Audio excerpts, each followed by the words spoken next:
Sa ginanap na prayer rally ng pamilya at ng taga-suporta ng dating senador na si Bong Revilla Jr. ay naglabas ng sama ng loob ang asawa nitong si Representative Lani Mercado kaugnay sa pagkakakulong ng kanyang asawa.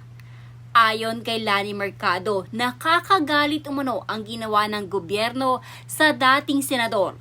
Ang ginawang pagsuko umano ni Revilla ay hindi dahil sa may kasalanan nito, kundi dahil sa sistemang walang hustisya kung saan ang inosente umano ay binubusalan.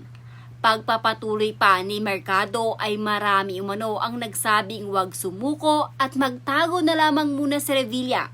Ngunit mas pinili ni Revilla na sumuko sa mga otoridad dahil alam umano nitong wala siyang kasalanan.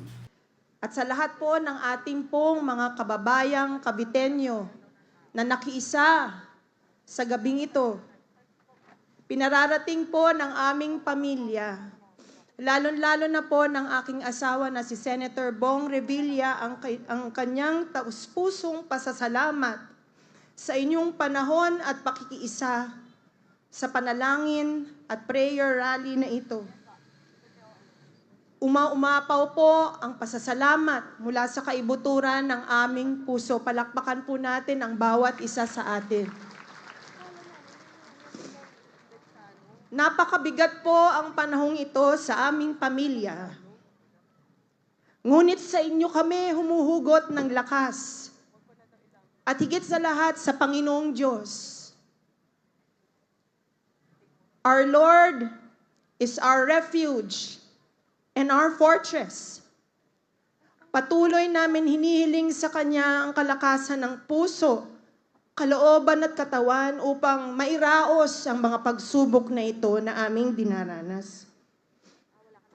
Masakit at higit sa lahat, nakakagalit na masilayan ang aming mahal na ama, ang aking mahal na asawa, sa kanyang pinagdaraanan ngayon, sapagkat ang kanyang pagdurusa ay hindi bunga ng pagsuko sa isang kasalanan, kundi isang pagsuko sa sistemang pumayag sa kawalan ng hustisya, sa kawalan ng tunay na katarungan, kung saan ang inosente ay pinipiit at binubusalan. Ito ay sugat sa puso namin.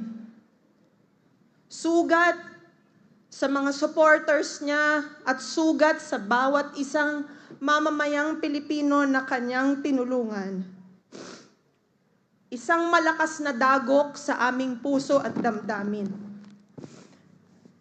Ngunit dahil po sa inyong pagmamahal na pinapakita ngayong gabi, sa inyong suporta at panahon na inuukol sa gabing ito, kayang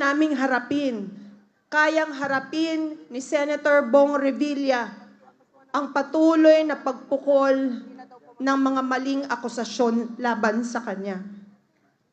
Marami sa kanya ang humimok na huwag sumuko, naiwasan ang mga batikos, naiwasan ang mga akusasyon. Marami ang nag-udyok sa kanya na magtago. Ngunit hinarap ni Bong ng taas noo at buong tapang, sumuko sa otoridad. Hinarap niya sa kabila ng sakit at malaking sakripisyo. Sinuko niya ang kanyang dignidad, pagkat buo sa kanyang loob na wala siyang kasalanan. Naniniwala siya na kakampi niya ang katotohanan. At tiyak ako habang nasisilayan niya ang pagmamahal at suporta ng bawat isa sa inyo, habang nararamdaman niya ang pagmamahal at pagyakap ng Panginoon sa kanyang buhay, kahit kailan hindi niya isusuko ang kanyang pagmamahal sa bayan. Hindi niya isusuko ang pagmamahal sa inyong mga kababayan nating mga Kabitenyo at hindi niya isusuko ang pagmamahal niya sa ating mga kababayang Pilipino.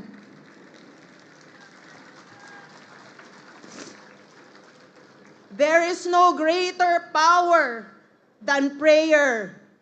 At yan ang ipinamalas natin ngayong gabi. Ang sama-samang panalangin ng iba't ibang mga religious sectors. Hindi lamang para sa isang tao, kundi para sa ating bansa. Pagod na tayong mga Pilipino. Hindi na natin alam kung ano ang totoo. Hindi na natin alam kung ano ang totoong istorya. Kailangan na natin ng liwanag. At naniniwala ako, sa panahon ngayon na binabalot tayo ng kadiliman, at the end of the tunnel, there is light. At ang magbibigay ng liwanag sa ating lahat, sa ating bansa, ay walang iba kundi ang Panginoong Diyos. Sa tibay ng paninindigan, sa lakas ng ating pagkakaisa, at sa gabay ng ating Panginoong Diyos, mananatili tayong nakatayo. Hindi tayo uurong. Hindi tayo magtatago at hindi tayo matitinag.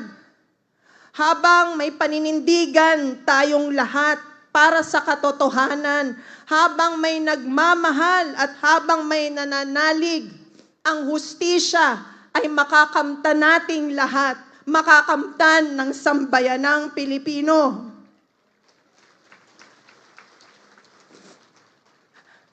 At sa araw na iyon, hindi lamang isang tao ang magtatagumpay, kundi ang buong bansa. Naniniwala ako that God is performing a great miracle. Maraming masisiwalat at kailangan masiwalat ang katotohanan at hindi kasinungalingan. Huwag tayo basta-basta maniwala sa fake news na nakikita natin sa social media. Huwag tayong basta magpapabilog sa mga nababasa natin. Mag-fact check po tayo.